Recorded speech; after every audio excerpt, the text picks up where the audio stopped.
तो ये कल का ही मतलब कल के टॉपिक का ही एक्सटेंशन है। तो आज की इस क्लास में आप देखोगे कि दैट हम इसको आगे एनहेंस कैसे करेंगे, ठीक है, मतलब इसी कोड को हम और कैसे मतलब और अच्छा बनाएं और एक यूज़फुल सी कोई चीज़ बनाएं हम यहाँ पर, ठीक है। तो फर्स्ट ऑफ ऑल कल हमने एक फंक्शन बनाई थी फेच क्यूरेटेड इमेजेस, जिसमें मैंने थोड़ा थोड़ा कहीं कहीं पे कमेंट्स भी लिखे हैं कि दैट इसका काम क्या है। तो अब ज़रा देखें, अगर मैं भी सेव करूँ, ठीक है, और फिलहाल के लिए अगर मैं डायरेक्टली चला दूं फेच क्यूरेटेड इमेजेस डायरेक्टली, आपको पता है कि दैट ये हमें पेज नंबर मांगेगा, क्योंकि आपने लिखा है इस फंक्शन को कि that it takes page as a param. तो अगर आप इसको पेज नंबर डालोगे, मान लो 2, ठीक है, या चलो 2 नहीं डालते, यहाँ पर काउंट है ना, तो काउंट की वैल्यू क्या है 1, तो आप यहाँ पर काउंट की वैल्यू डाल दो, ऐसे काउंट की वैल्यू हमने डाल दी, सही है ना। तो आपने काउंट की वैल्यू डाल दी, तो ऑब्वियसली आप देखो यहाँ पर आपके पास इमेजेस आ जाती हैं, तो जितनी भी आपने वहाँ पर कॉल की होंगी। तो ये तो कल का ही टॉपिक है, मैंने फिर से थोड़ा सा डिफाइन किया। तो ठीक है, फेच क्यूरेटेड इमेजेस हम जैसे ही इस फंक्शन को कॉल करेंगे तो आपको पता है कि दैट एक एपीआई कॉल होगा एंड फिर उसके बाद वहाँ से जो इमेजेस मिल रही हैं वो डिस्प्ले होंगी कहाँ पर, आपके HTML के अंदर, एंड ये डायनेमिक HTML होगी। अब हमारा प्रीवियस बटन काम करता है कि नहीं? देखो प्रीवियस बटन काम नहीं करेगा क्योंकि उसके ऊपर कंडीशन लगी है कि जब काउंट ग्रेटर देन 1 होगा, है ना, इसीलिए आपका प्रीवियस बटन काम नहीं करता। तो let us do one thing, हमारे यहाँ पर HTML में एक और बटन भी है, दैट्स अ नेक्स्ट बटन, है ना। तो हम पहले नेक्स्ट बटन को काम कराते हैं। तो क्या करेंगे हम उसके लिए, हम यहाँ पर लिखेंगे फॉर एग्जाम्पल, हम लिखेंगे constant next is equal to document dot get element by ID, और उसकी ID जो थी वो थी नेक्स्ट, है ना। तो ये नेक्स्ट बटन का है, मतलब नेक्स्ट बटन जो मेरा वहां पर है, यहां पर देखें, okay, this is the next button, इस नेक्स्ट बटन की ID नेक्स्ट है। तो यहां पर क्या करूं मैं, काउंट तो 1 ही रहेगा, लेकिन चलो मैं एक काम करता हूं, इसी को मैं यहां पर कॉपी करके फिर से लिख देता हूं, ठीक है। अब ये प्रीवियस के ऊपर एड इवेंट लिस्नर था, now this will be on the next. इसके अंदर चेंजेस क्या होंगी, ये भी एक क्लिक फंक्शन ही होगा, ये भी एक क्लिक ही होगा, लेकिन इसके अंदर काउंट का क्या होगा, इसके अंदर काउंट का होगा प्लस, और अगर काउंट लेस देन 80 हुआ, क्या हुआ, लेस देन 80, क्योंकि मैंने पहले आपको कहा था कि दैट पेक्सल्स में मतलब पेजेस होते हैं लगभग 80 पेजेस तक तो होते हैं, ठीक है, मतलब मे भी हो सकता है 100 पेजेस हो, लेकिन मैंने उसको कहा ठीक है आप 80 पेजेस तक, अगर काउंट की वैल्यू 80 से कम होगी तो आप फेच क्यूरेटेड इमेजेस करना। तो देखो ये भी इसी फंक्शन को कॉल कर रहा है, ये भी इसी फंक्शन को कॉल कर रहा है, लेकिन देखो क्या है ना कि फंक्शन को कॉल करने से पहले ये काउंट के वैल्यू को इंक्रीज डिक्रीज कर रहे हैं ना। फॉर एग्जांपल यहां पर पहले काउंट का क्या होगा, माइनस, यानी कि अगर काउंट की वैल्यू 1 है तो बताओ अगर आप इस पर क्लिक करोगे तो काउंट की वैल्यू क्या हो जाएगी, 1 माइनस 1 है ना। तो 1 माइनस 1 कितना हुआ, 0।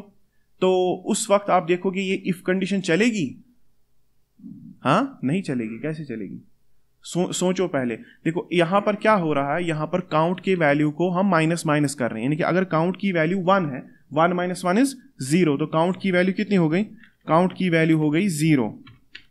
अगर काउंट की वैल्यू 0 हो गई तो मैंने लिखा if count is greater than 1, तब करना फेच क्यूरेटेड इमेज। इसीलिए आप देख रहे हो कि ये इवेंट लिस्नर नहीं चलेगा तब तक जब तक ना काउंट का कुछ वैल्यू हो, लाइक काउंट का वैल्यू 2 होना चाहिए, है ना। तो 2 माइनस 1 तो तब हो सकता है कि तब चले ये, ठीक है। तो यहां पर नेक्स्ट में देखो क्या है, नेक्स्ट में मैंने सबसे पहले जब भी आप नेक्स्ट पे क्लिक करोगे तो वहां पर पहले काउंट का क्या होगा, प्लस, यानी कि अगर काउंट था 1 तो 1 प्लस 1 क्या हो जाएगा, 2। तो आप किस पेज को देखोगे, आप देखोगे फेच क्यूरेटेड इमेज में किसको, काउंट की वैल्यू जाएगी 2, तो आप सेकंड पेज को देखोगे। तो इसको टेस्ट करने के लिए जस्ट आप जरा यहां पर देखिए, नेक्स्ट पर मैंने क्लिक किया, कुछ नहीं हुआ, ओके, देख लेते हैं क्या मसला है, ठीक है। तो कहीं पर मैंने कुछ गड़बड़ तो नहीं की, नहीं ये तो सही लिखा है, ओके, ये भी सही है, ओके। जरा इसको अभी बंद कर देते हैं, सेव करते हैं इसमें, नेक्स्ट पर क्लिक करते हैं। तो देखो नेक्स्ट तो चल गया, ठीक है, नेक्स्ट बटन तो चल रहा है। अब देखो नेक्स्ट बटन चल रहा है, तो मुझे एक बात बताओ, अभी हम कौन से पेज को देख रहे होंगे, अभी तो हम बहुत सारे आगे चले गए, बहुत पेज, तो अब प्रीवियस भी काम करेगा, समझ रहे हो, क्योंकि काउंट की वैल्यू मैंने क्या कर दी, काउंट की वैल्यू मैंने बढ़ा दी। देखो मैं इसको बोलूंगा कि अगर काउंट का वैल्यू लेस देन 80 हुआ तो तुम करना console.log भी, सो दैट आपको पता चल जाए कि काउंट की वैल्यू क्या है। तो ठीक है, मैंने किया console.log काउंट। अब मैं यहां पर F12 प्रेस करता हूं फिलहाल, ठीक है, अभी अगर मैंने नेक्स्ट पर क्लिक किया तो देखो यहाँ पर कंसोल क्या आ गया, 2, चेक करो यहाँ पर 2 आ रहा है ना कंसोल। एक काम करता हूँ, ऊपर भी एक कंसोल किया हुआ उसको मैं हटा देता हूँ फिलहाल। ये वाला कंसोल आप कर रहे थे ना, ये console.log photos, इसको फिलहाल मैं हटा देता हूँ। यहाँ पर आप चेक करें, देखो नेक्स्ट, तो क्या आ गया यहाँ पर आपको काउंट आ गया 2। तो इट मीन्स आप अभी कौन सा पेज देख रहे हो, आप अभी सेकंड पेज देख रहे हो, ठीक है, आप अभी कौन सा पेज देख रहे हो, सेकंड। अभी मैं एक और नेक्स्ट क्लिक करूंगा तो क्या आ गया, 3 आपको दिख रहा है, नहीं इसमें थोड़ा सा प्रॉब्लम है, चेक करो, देखो दिख रहा है 2 यहाँ पर। आपको थोड़ा सा इसको और प्रोफाउंड करने के लिए मैं इसको ऐसे लिखता हूं, constant.log पेज, ठीक है, ऐसे लिखते हैं, पेज नंबर, पेज नंबर, इसको क्या बोलते हैं आप जावास्क्रिप्ट के अंदर, कॉन्कैटिनेशन, है ना। तो मैंने लिखा ऐसे, चलो नेक्स्ट करते, देखो पेज नंबर क्या आया, 2। अगर मैं फिर से नेक्स्ट करूं, बताओ पेज नंबर क्या आएगा, 3, उसके बाद पेज नंबर 4, उसके बाद पेज नंबर 5। तो जैसे आप नेक्स्ट करते करते जाओगे तो आप देखोगे पेज नंबर्स आगे आगे बढ़ते जाएंगे। अगर अब हम यही काम यहां पर भी करें, चलो अगर मैंने ये काम यहां पर भी किया, यानी कि प्रीवियस में भी, तो आप देखोगे अगर मैं प्रीवियस को भी क्लिक करूं, पहले प्रीवियस क्यों काम नहीं करता, पता है क्यों, क्योंकि पहले जब ये प्रोग्राम लोड होता है ना, उस वक्त काउंट की वैल्यू 1 होती है, उस वक्त काउंट की वैल्यू क्या होती है, 1। लेकिन काउंट की वैल्यू 1, जैसे ही आप इस इवेंट लिस्नर को चलाओगे, ये क्या करेगा, ये काउंट की वैल्यू को माइनस माइनस कर देगा। इसका मतलब 1 माइनस माइनस इज 0, है ना, 1 माइनस माइनस इज 0। जब वो 0 हो जाएगा तो ऑब्वियसली ये नहीं चलेगा। एक काम हम कर सकते हैं, चलो हम इसको बोलेंगे कि अगर काउंट की वैल्यू 0 से ज्यादा हो, है ना, तो हम उसको एक स्टेप पीछे ले जा सकते हैं। तो जरा देखें, मान लो अगर मैंने यहां पर अभी प्रीवियस किया तो नहीं चलेगा, नेक्स्ट करेंगे तो पेज नंबर 1, देखो पेज नंबर 1 आ गया, ठीक है। इसी तरह से नेक्स्ट, फिर पेज नंबर 2, फिर पेज नंबर 3। अब अगर मैं प्रीवियस करूं तो देखो पेज नंबर 2 वापस, पेज नंबर 1 वापस, पर काउंट ही हमारा क्या है, काउंट ही हमारा पेज नंबर है। तो ठीक है, मैं इसको और भी अभी आपको समझाऊंगा कि क्या क्या करना है। और एक काम करें, मैं इस काउंट का नाम रखूं पेज, सो दैट आपको समझ में आ जाए ये है क्या। तो page is equal to 1, okay, page minus minus, और यहां पर क्या लिखेंगे, यहां पर भी लिखेंगे।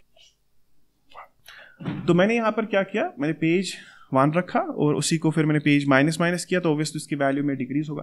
अब देखो, क्योंकि मैं इन 2 फंक्शंस के बाहर फेच क्यूरेटेड इमेज को कॉल नहीं कर रहा हूं, पेज है, ठीक है, तो आ गया ना, ये भी चल गया, ठीक है। तो इसका मतलब जब आप इस वेबसाइट पर आओगे तो फर्स्ट ऑफ ऑल आप कौन सा पेज देखोगे, पेज नंबर 1। बटन्स काम करेंगे, क्यों नहीं करेंगे, ठीक है, बटन्स काम करेंगे और प्रीवियस भी काम करेगा, सही है ना, ठीक है। तो बटन्स भी काम कर, इसका मतलब जब बाय डिफॉल्ट कोई भी बंदा इस वेबसाइट पे आएगा तो पहले कौन सा पेज दिखेगा, पहले पेज नंबर 1 दिखेगा, फिर नेक्स्ट और प्रीवियस बटन्स खुद से काम कर लेंगे। तो ठीक है, होप आपको यहां पर अंडरस्टैंड हुआ हो। चलो अब हम एक काम करते हैं, ये जो फेच क्यूरेटेड इमेज है, अब एक और फंक्शन हम यहां पर लिखते हैं। आज हम एक और फंक्शन यहां पर लिखेंगे, दैट इज हम सिर्फ सर्च, जो मैंने कल भी लिखा था शायद यहां पर, पता नहीं वो सेव नहीं हुआ शायद, तो कांस्टेंट सर्च, ठीक है, फेच सर्च इमेजेस, ठीक है, कांस्टेंट फेच, ठीक है, फेच सर्च इमेजेस, ऐसे मैंने नाम रखा कुछ भी। तो obviously this will be an asynchronous function, ये एसिंक्रोनस फंक्शन होगा क्योंकि हम इस फंक्शन के अंदर कहीं ना कहीं पर फिर क्या करने वाले हैं, हम कॉल करने वाले हैं ना। तो ठीक है, अभी देखेंगे हम ये फंक्शन बना के कि हमें क्या क्या करना है इसके अंदर। देखो, ट्राई एंड कैच, ओके, यहां पर हम कर देंगे console.error एरर, ठीक है, इन केस अगर एरर हुआ तो एरर दिखाना। अब ट्राई में क्या करोगे, देखो ट्राई में आपको बस वही चीजें करनी है जो आपने फेच में की है, लेकिन अब की बार एपीआई की तो वही होगा, एपीआई की तो वही है, एपीआई की में चेंज नहीं है, बट दिस एंड पॉइंट में डिफरेंस होगा। तो फॉर एग्जाम्पल अगर मैं देखूं कि एंड पॉइंट में क्या डिफरेंस होगा, let me do one thing, मैं पहले जाता हूं अपनी पेक्सल्स पर, ठीक है, जो पेक्सल्स है ना, जिन्होंने मुझे एपीआई दिया है, तो मैं जाता हूं पेक्सल्स, जो एपीआई है मैं वहां पर जाता हूं।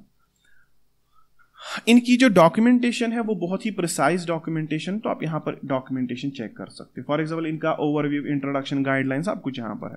देखो ये बोलते हैं कि यहाँ पर इन्होंने बोला हुआ है कि दैट इन केस अगर आपको पिक्चर्स चाहिए तो आप इस पर कॉल करना, https://api.pexels.com v1, ठीक है। और इनकेस अगर आपको वीडियोस चाहिए तो आप किस पर कॉल करोगे, इस http, ठीक है। तो अब अगर देखिए आप सर्च फॉर फोटोज, अब सर्च, अगर आप फोटोज के ऊपर सर्च करते हो तो उस वक्त आप क्या करो, तो first of all let me use JavaScript here. अगर आपने फोटोज के लिए सर्च करना हो तो क्या करें, तो कहता है कि आप एक काम करो, फिर आप लिखो api.pexels.com v1 सर्च, आप ऐसे लिखो, यानी कि जो हमें यहां पर है ना लिखा हुआ v1 क्यूरेटेड, हमें क्यूरेटेड नहीं लिखना, हमें क्या लिखना है v1 सर्च। बाद में उसके अंदर क्वेरी पास करनी है। देखो वहीं से बोल रहा है कि क्वेरी पास करनी है आपको, कुछ भी आप ओशंस, टाइगर्स, ये क्वेरीज पास कर सकते हो। ठीक है, आया समझ आपको। अब हमें यहां पर जो हमने लिखा फेच सर्च इमेजेस, तो यहां पर भी सबसे पहले आपको क्या चाहिए, एपीआई की। तो ठीक है, मैंने यहां पर लिखा एपीआई की और एक एंड पॉइंट। चलो इस एंड पॉइंट को ही मैंने यहां पे लाया, सही है ना। लेकिन इस ठीक है, और पेज हमें पास नहीं करना, हमें क्या पास करना है, हमें क्वेरी पास करनी है। ऐसे क्वेरी, सर्च क्वेरी, इसने लिखा है कि दैट आप क्वेरी क्या पास करोगे, सर्च क्वेरी। ठीक है, तो ठीक है, मैंने सर्च क्वेरी पास कर दी।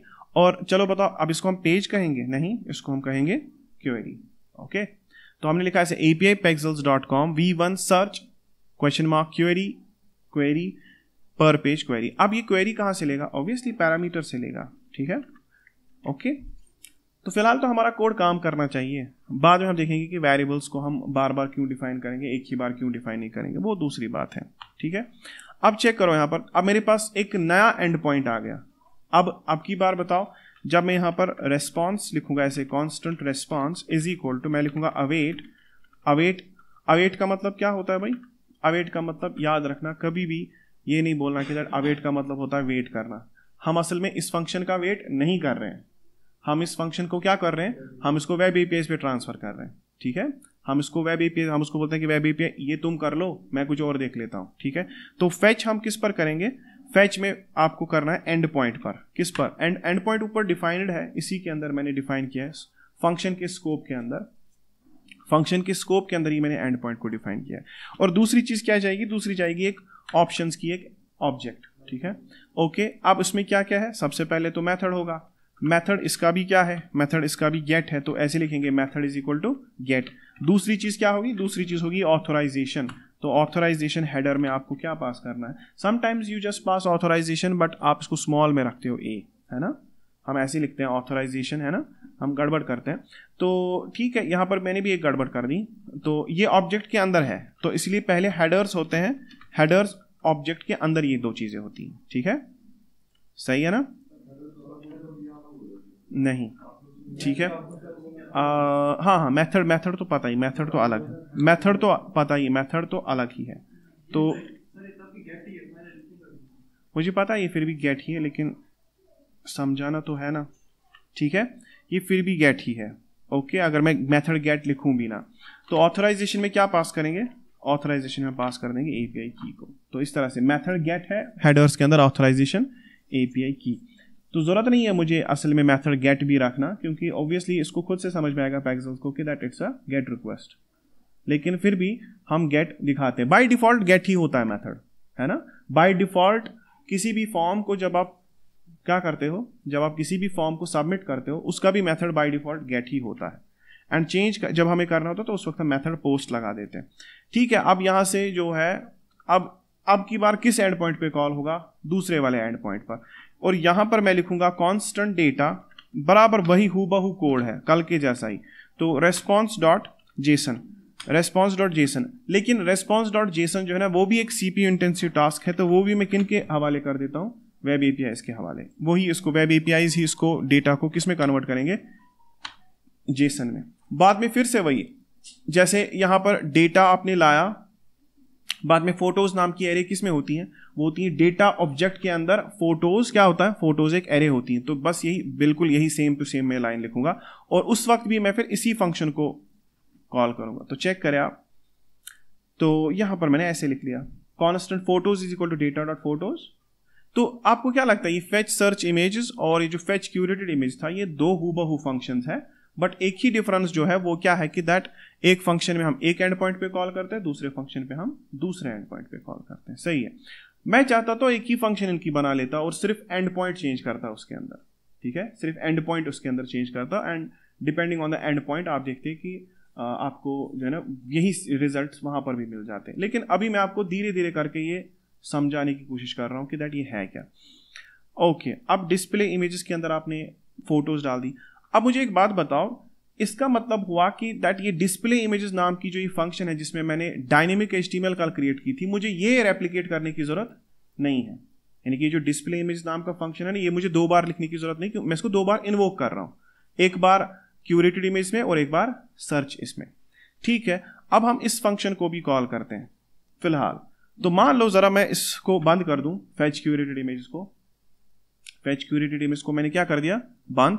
मैं अभी कॉल किसको करता हूं, वो फेच सर्च दूसरी वाली जो है, फेच सर्च इमेजेस, और फेच सर्च इमेज को तो मैंने ऐसे कर दिया। अच्छा मुझे एक बात बताओ, फेच का ये मैं स्मॉल ही रखता हूं और इसमें आपको क्वेरी पास करनी है। ठीक है, you have to pass the query. तो क्वेरी क्या पास करोगे आप, लाइक मैं क्वेरी यहाँ पे पास करूंगा, स्ट्रिंग में मुझे पास करना है। ठीक है, मैं लिखूंगा वाइल्ड लाइफ, क्या लिखूंगा, वाइल्ड लाइफ। तो मुझे देखना है कि ये चलेगा कि नहीं। इनकेस अगर नहीं चलेगा तो मुझे इसको डीबग करना पड़ेगा। तो देखते हैं हम कहाँ पर थे। देखो भाई, यहाँ पर मेरे पास जो इमेजेस आ गई हैं वो किसकी है, वाइल्ड लाइफ। इसका मतलब मेरा सर्च क्वेरी चल गया। और हाँ, अगर मैं प्रीवियस नेक्स्ट करूं ये भी चलेंगे, लेकिन ये पता ये प्रीवियस नेक्स्ट किस पर करेंगे, ये क्यूरेटेड पे करेंगे। ठीक है ना, सही। लेकिन यहाँ पर तो वाइल्ड लाइफ आ गया। चलो अगर हम लिखिए नेचर, ठीक है, नेचर, तो देखो फोटोज किसके आ जाते हैं, नेचर के। इसी तरह से अगर मैं लिखूं मान लो बॉय, ठीक है, सेव करते हैं, तो मोस्ट प्रोबेबली यहाँ पर किसके फोटोज आने चाहिए, बॉय के, तो नहीं आए। ठीक है, मे बी यहाँ पर होगा नहीं कोई ऐसा कोई पिक्चर। ठीक है, चलो वापस लिखते हैं नेचर, देखते हैं। चलो नेचर तो आ जाता है। ठीक है,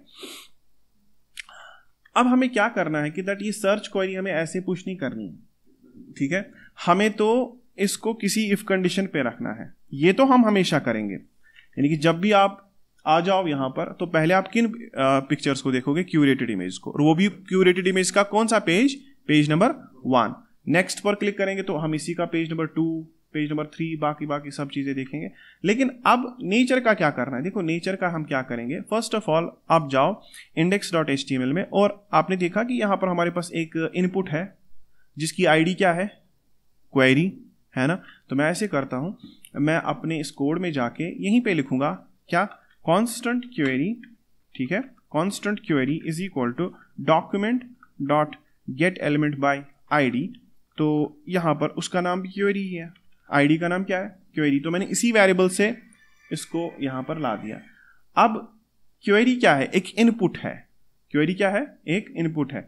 तो बताओ क्वेरी के अंदर क्या लिखोगे आप लिखोगे कि देखो भाई साहब, जो क्वेरी है, क्वेरी के ऊपर कोई इवेंट लिस्नर तो नहीं चाहिए ना आपको, हाँ, आपको क्वेरी की वैल्यू चाहिए। तो आप लिखेंगे क्वेरी डॉट वैल्यू। जो क्वेरी डॉट वैल्यू होगी, क्वेरी जो है, क्वेरी हमारा जो है, क्वेरी हमारा है, इसके ऊपर भी शायद हमें ऑन चेंज वेरिएबल लगाना पड़ेगा, मे बी ऑन चेंज, तब हमें, यानी कि जब ये चेंज हम करें तब हमें क्वेरी की वैल्यू चाहिए। चलो यहीं पर कर देते हैं, dot value dot inner text. ठीक है, तो मैंने लिख दिया constant query is equal to document dot get element by. तो मैंने क्वेरी इस तरह से लिखी, यानी कि जो भी आप उसके अंदर लिखोगे वो क्या आ जाएगी, वो क्वेरी में आ जाएगा। अब फोन साइलेंट रखा करो सभी लोग। ठीक है, इफ क्वेरी, मैं इसको लिखूंगा कि देख भाई, अगर क्वेरी होगी तो तुम ना उस वक्त पहले ही चला लेना क्या, ये वाली फंक्शन। सही है ना, चेक करो, देखो मैंने कोड कैसे लिखा। मैंने इसको बोला कि अगर क्वेरी होगी तो उस वक्त क्या करोगे तुम, उस वक्त तुम फेच सर्च इमेज चला लेना, उसमें डाल देना नेचर नहीं, उसमें वही चीजें डाल देना जो उस यूजर ने लिखा होगा। वो यूजर जो भी लिखेगा वो क्या होगा, वो क्वेरी होगी। ठीक है, तो फेच सर्च इमेजेस क्वेरी। तो इस तरह से जो भी बंदा अब वहां पर लिखेगा वही चलेगा। सही है ना। तो इफ क्वेरी क्या करना, फेच सर्च इमेजेस क्वेरी।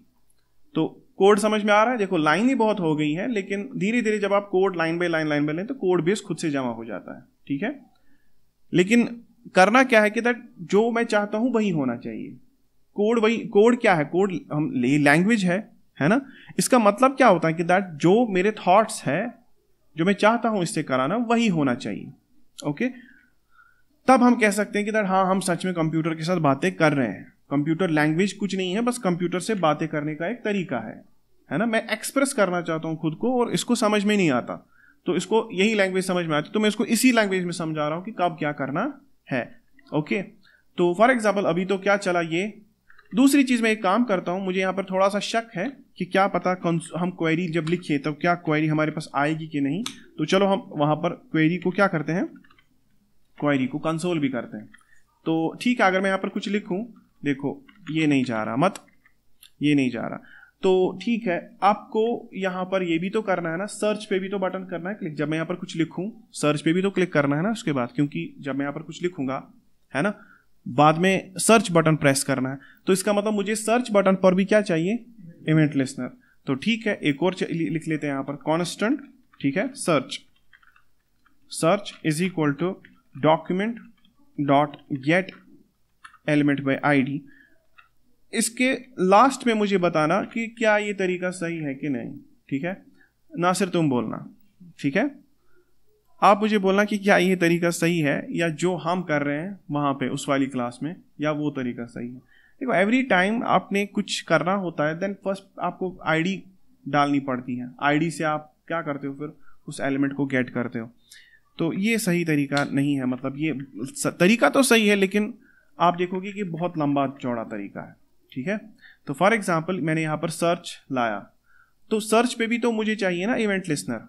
देखो इसमें जावास्क्रिप्ट को कोई फर्क नहीं पड़ता कि आपने कौन सी चीज पहले लिखी है बाद में लिखी है, ठीक है। ये इवेंट लिस्नर्स हैं, ये तो तभी काम करेंगे जब आप बटन पर क्लिक करोगे। तो अगर मैं यहीं पर एक और इवेंट लिस्नर बना दूं, मैं इसको लिखूं कि देख भाई तू जो है सर्च पर, यानी कि जब सर्च को कोई क्या करे, क्लिक करे, सर्च के ऊपर आप ऐड इवेंट लिस्नर लगा दो, और वो भी किस टाइप का होगा, वो भी क्लिक ही होगा, ठीक है, वो भी क्लिक ही होगा।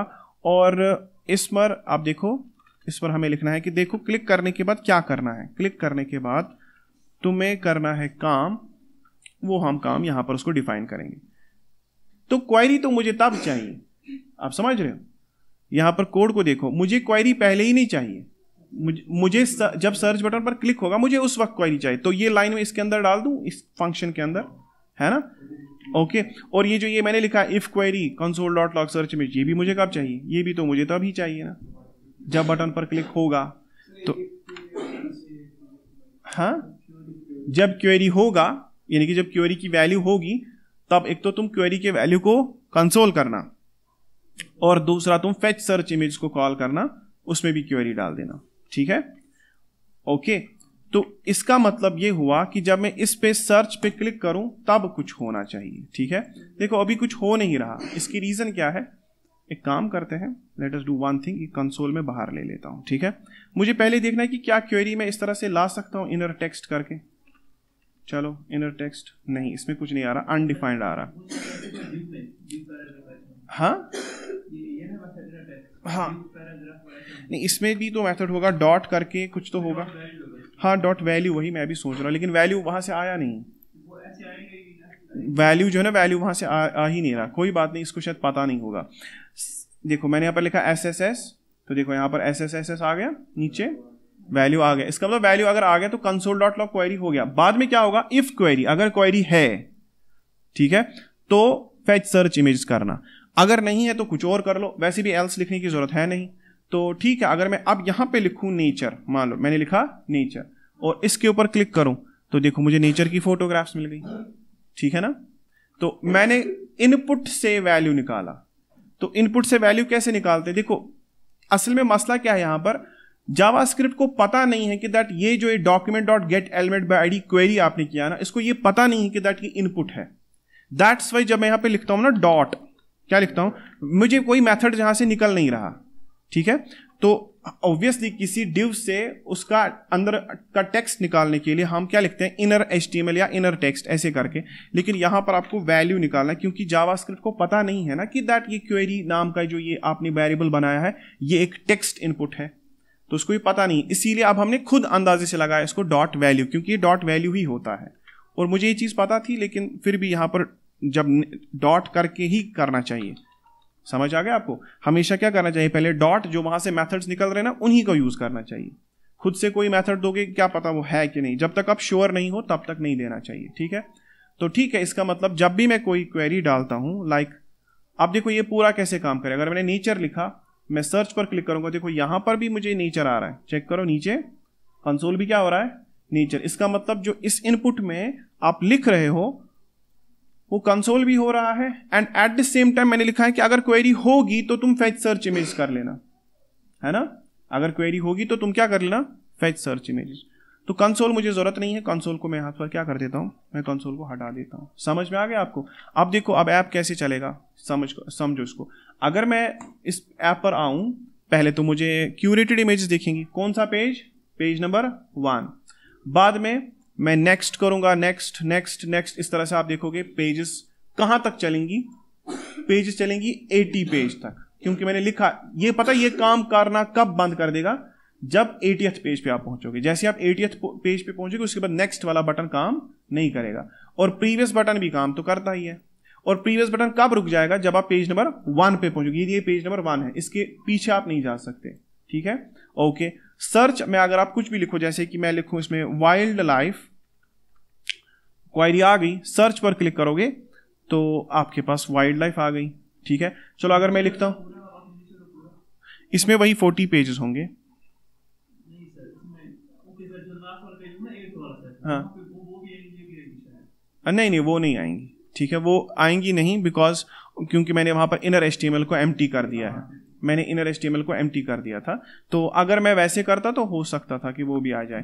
तो ठीक है, वाइल्ड लाइफ के बाद मान लो वाइल्ड लाइफ नहीं, मुझे माउंटेन्स चाहिए, ठीक है। तो माउंटेन्स लिखते हैं, माउंटेन्स। तो सर्च करते हैं, देखते हैं, देखो माउंटेन्स भी आ गए। थोड़ा टाइम लगा इसको, ठीक है, क्योंकि मैंने पहले कहा ये API कॉल होती है। तो ठीक है, इसने माउंटेन्स की पिक्चर भी ला दी। इस तरह से आपको समझ में आ गया होगा कि दैट ये काम कैसे करता है, ठीक है। हमने इस वाले कोड के अंदर, चलो मैं इस कोड को पहले सबसे पहले फॉर्मेट कर देता हूं, ठीक है। अब देखो इस कोड में 2 फंक्शंस है, curated and fetch search image, and कुछ इवेंट लिसनर्स हैं, और ये टोटल 110 लाइंस पर कोड हो गया, ठीक है। एंड आप देखो HTML के अंदर कंसिडरेबली ऐसा कुछ है नहीं, है ना। HTML के अंदर सिर्फ और सिर्फ क्या है, मैंने लिखा है माई पिक्सेल्स गैलरी, और 2 बटन्स बनाए हुए हैं, एक इनपुट और एक बटन, ठीक है। ओके, तो याद रखना आप कि मोस्ट ऑफ द HTML जो हमारे पास होती हैं वो स्टैटिक नहीं होती, वो डायनेमिक होती हैं। हम डायनेमिक HTML पे काम करते हैं। Most of the modern websites का मेन चीज जो है ना फंक्शनिंग का, वो है कंटेंट, ठीक है।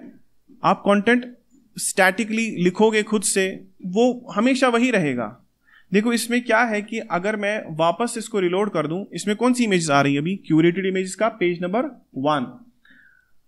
कल आप देखोगे ये इमेजेस चेंज हो गई होंगी, पता है क्यों, क्योंकि पिक्सेल्स में जब आप रोज जब पिक्सेल्स पे कोई नई नई इमेजेस चढ़ाता है, तो क्यूरेटेड इमेजेस में भी ये इमेजेस क्या हो जाती हैं, चेंज हो जाती है ना। इसका मतलब आप समझो इसको कि दैट मुझे इसमें अब टेंशन लेने की जरूरत नहीं है। अगर मैं इसको अच्छे से अभी डिजाइन करूं, इसमें नैव बार लगा दूं, फुटर लगा दूं अच्छे से, तो ये एक पिक्सेल गैलरी की तरह ही काम करेगा। और इसका डेटा कहां से आ रहा है, इसका डेटा बैकएंड सर्वर से आ रहा है, और वो बैकएंड सर्वर कंट्रोल कौन कर रहे हैं, पिक्सेल्स वाले, लेकिन मुझे कम से कम इमेजेस वो दे रहे हैं। और उन्होंने मुझे इमेजेस जो दी है ये किस फॉर्मेट के अंदर है, वेल अगर आप देखोगे ये हमारे किस फॉर्मेट के अंदर है, मीडियम फॉर्मेट के अंदर है ना, ये मीडियम फॉर्मेट के अंदर है। लेकिन मैंने पहले भी कहा था कि नेटवर्क के अंदर अगर आप जाओ तो you are having images present in the original format also, original format में भी अवेलेबल है। तो अगर मैं थोड़ी सी चेंज करूं कोड में, कहां पर, डिस्प्ले इमेजेस में, डिस्प्ले इमेज में जहां पर मैंने लिखा है SRC मीडियम, वहां पर अगर मैं लिखूं SRC.original, तो इसका मतलब मुझे ओरिजिनल फोटो जो है ना, ओरिजिनल फोटो मिल जाएगी। तो ओरिजिनल स्पेलिंग अगर सही होगी तो देख लेना, इसको अब टाइम लगेगा। टाइम पता क्यों, क्योंकि ये 40 फोटोज हैं ओरिजिनल फॉर्मेट के अंदर, लेकिन पिक्चर्स की क्वालिटी जबरदस्त होगी, ठीक है। अच्छा, क्या आप इन इमेज को डाउनलोड भी कर सकते हो, एग्जैक्टली मैं इनको डाउनलोड भी कर सकता हूं। कैसे, फिर से देखते हैं, फिर से मतलब थोड़ा सा, मैंने कहा था हम कोड को एनहेंस करेंगे, हम इसको इतना बड़ा बनाएंगे कि दैट आप भी फिर बोलोगे कि बस अब नहीं, ठीक है। देखो भाई, आपका जो अभी कोड है, पहली फोटो देखो, पहली फोटो की आईडी है, विड्थ है, हाइट है, इसका URL देख रहे हो, URL, और इसका देखो, इसका फोटोग्राफर का नाम क्या है, ग्रेस पीटर, ये हमारी पहली फोटोग्राफ है। तो ये वाली फोटो जो है उठाई है किसने? ग्रेस पीटर ने। अभी फोटोग्राफर का यूआरएल, अगर आप फोटोग्राफर की प्रोफाइल देखना चाहते हो तो उसका यूआरएल भी हमारे पास है। इसी तरह से फिर सोर्स है liked false alternate boss babe, ठीक है, तो ये अल्टरनेट इसका है। अब हम एक काम करते हैं, यू चेक दिस यूआरएल, हाँ है ना। देखो मुझे इस यूआरएल को भी कहीं पे रखना है। जैसे आप इस यूआरएल पे क्लिक करोगे इमेज डाउनलोड होना शुरू हो जाएगी। तो मान लो फिर मुझे क्या करना है, मुझे यहीं पर एक बटन बनानी है जिसका नाम रखना है डाउनलोड, और उस डाउनलोड को, वो बटन नहीं होगा असल में, वो एक एंकर टैग होगा, ठीक है। उस एंकर टैग की href क्या रखनी है, वो जो वहां पर थी, तो वो किस में होगी, वो होगी photo.url। क्या होगा? Photo dot. तो फोटो, जैसे आप उस बटन पर क्लिक करोगे तो आपकी इमेजेस डाउनलोड होना शुरू हो जाएंगी।